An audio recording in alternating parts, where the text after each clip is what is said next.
We are here today with two of the original Tuskegee Airmen. How are you guys doing today? Very good. Very good. Very good. We have Donnie Elder with us, and we have Hilton Carter with us, two of the original Tuskegee Airmen. What an honor to be able to sit here with you guys. I'm going to start with you first, Mr. Elder. Tell me a little bit about who Don. Just so happens somebody have never heard of you. Who is Donnie Elder? Well, he is the second oldest of a large family of 7 boys and 4 girls. Born and raised right here in Columbus, Ohio. Now, how did I get to be with the 99th Fighter Squadron? I think that's what you're interested in.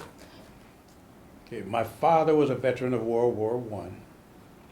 My older brother got drafted and he went to Tuskegee. And he came home from Christmas and started to tell us all about it.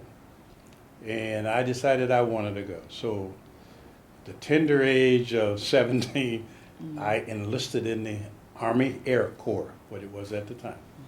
And lo and behold, I went to A&E school I went to basic training, Shepperfield, Texas. Went to A&E school in Biloxi, Mississippi. And based on my grades in A&E school, I got sent to Chanute Field in Rantoul, Illinois, to become a P-47 specialist. Now, P-47, that was the airplane.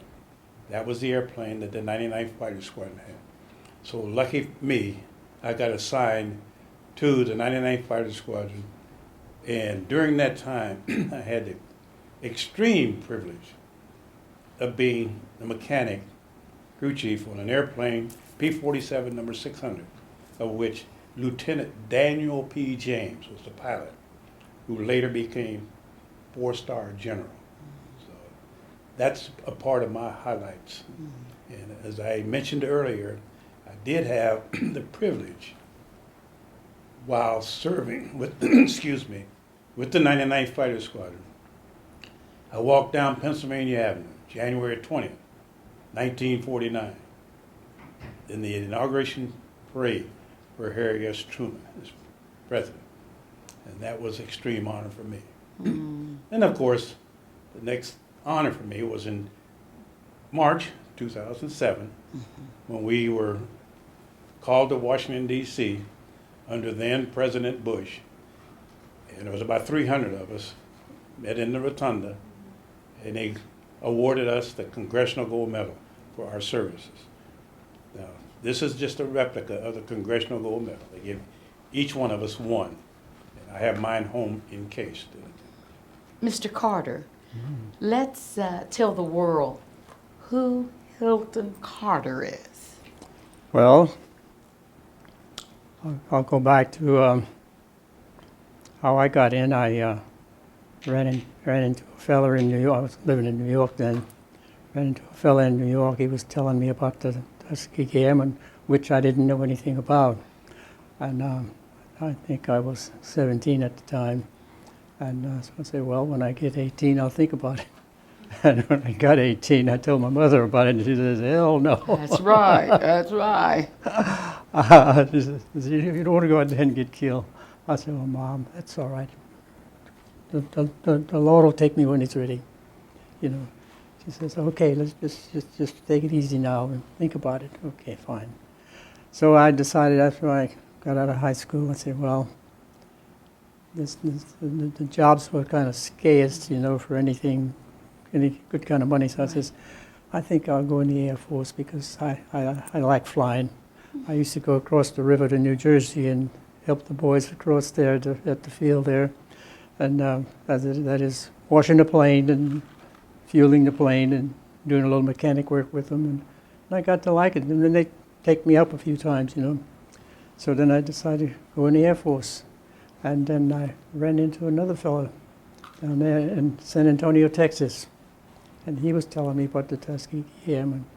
And he says, why didn't you go to Alabama? That's where they located. I said, well, I didn't have any choice of where I was going. Right, The Army did all the, service. And they sent me there. And then they question you a lot about what you want to get into. And so I told them what I wanted to get into. And they says, okay. So we got a good place we can send you when you finish your basic training here. And that's at Laurie Field in Denver, Colorado. That was a school there for all aviation.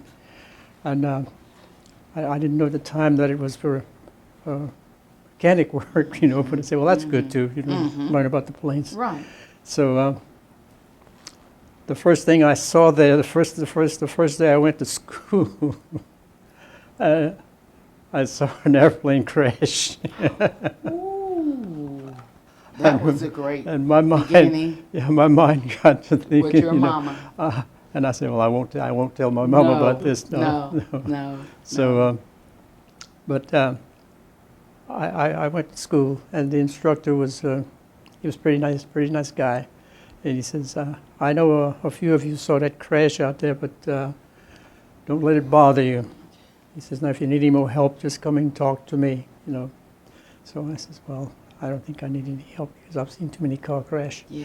But anyway, I got through that, and then they told me after I finished the school there, they said, well, you're going to have to go back to New York, or they're going to have to send you overseas someplace. I said, well, I think I'll go overseas if you don't mind.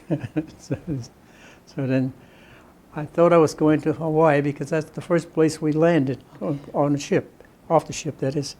And then the next thing I knew, the sergeant came up and he said, I'm going to call some names. You boys are not staying here, the ones I call. I said, oh my God, I hope you don't call my name. I know that's right. You know, my name was number 5 on the Number list.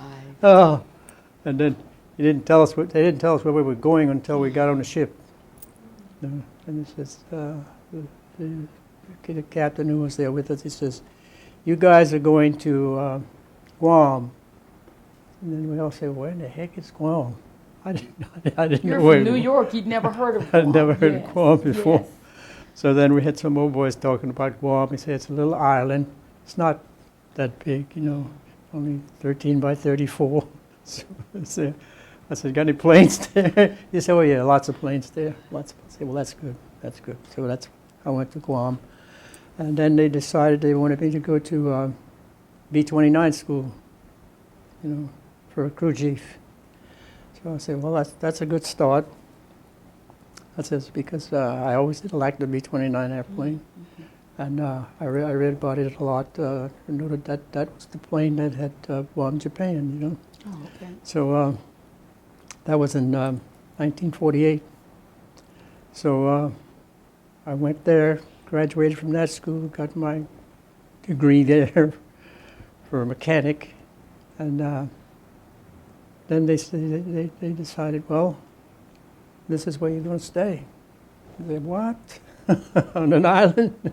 Yeah. And you couldn't go to the little town that was there because there was some young ladies there, and the GIs were not permitted to go there.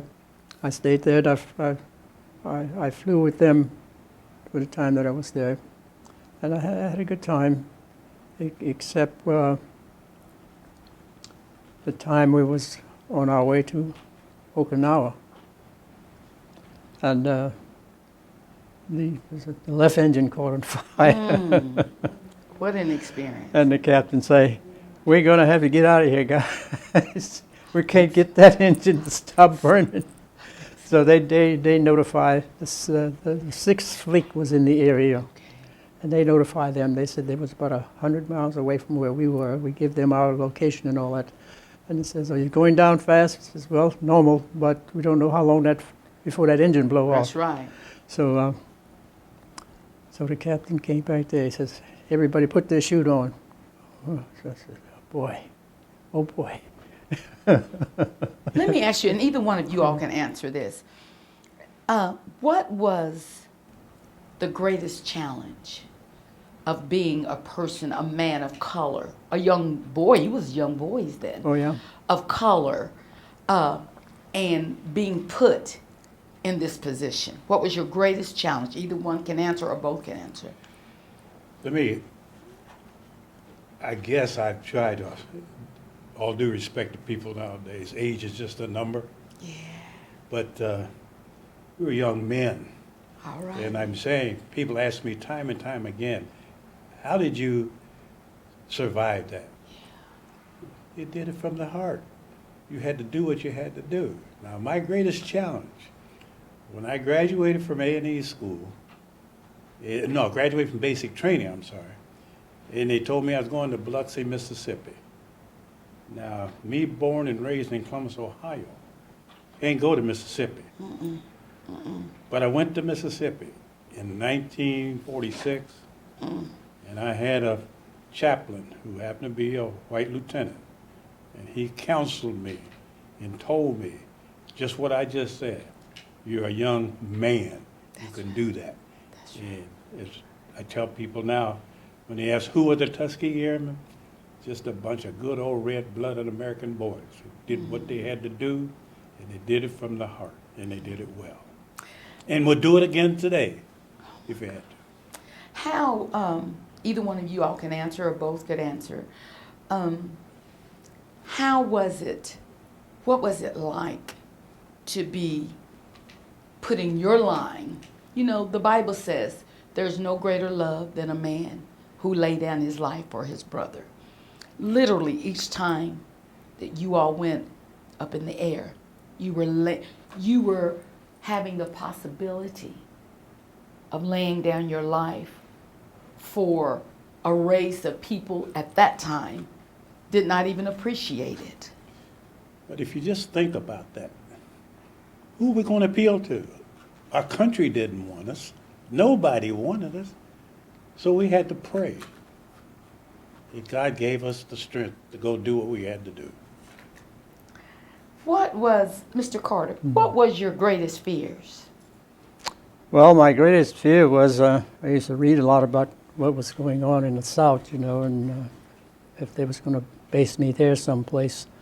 And I already had some experience from Louisiana, so I just said, well, whatever's going to be. The Lord will handle it. So your fears was greater in coming to the South than going to Guam. Yeah. Because of what the things that used to go on. You used to read about people being hung, men especially, you know, and what they were doing to the women, you know. And I used to say a lot of time, gee, I should be going to war down there. Oh, you got that right. You But, got that. How long were you all, both of you, if you'll answer, how long did you actually serve? I served 4 years in the regular and 8 years in the reserve. Okay. I just served my 3 years. When I joined, it was the United States Army Air Corps. And when it became the Air Force, I had completed 3 years and I got out. I did the same. I decided to go back to New York and go back to school. Oh, yeah. And once you all came back to the States, did you realize at that time the magnitude of the impact that you have made on your race and on your country? Oh, yes. In answering for myself, no, because it was the same as when I left. Did you realize it, Mr. Carter? I realized to a point that there were so many things going on during that period, you know, and I used to just get mad sometimes, but then say, I got to get out of this because I'm going to go batty. So I talked to a friend of mine who had spent 25 years in the military, and he says, boy, he says, you just got to put it in your mind and let the Lord handle it. And that's it. Mr. Carter and Mr. Elder, two of the original Tuskegee Airmen, I just want to say thank you so much for this wonderful interview and for what you did for our race as Black people and for our country. Thank you. Thank you. Thank you.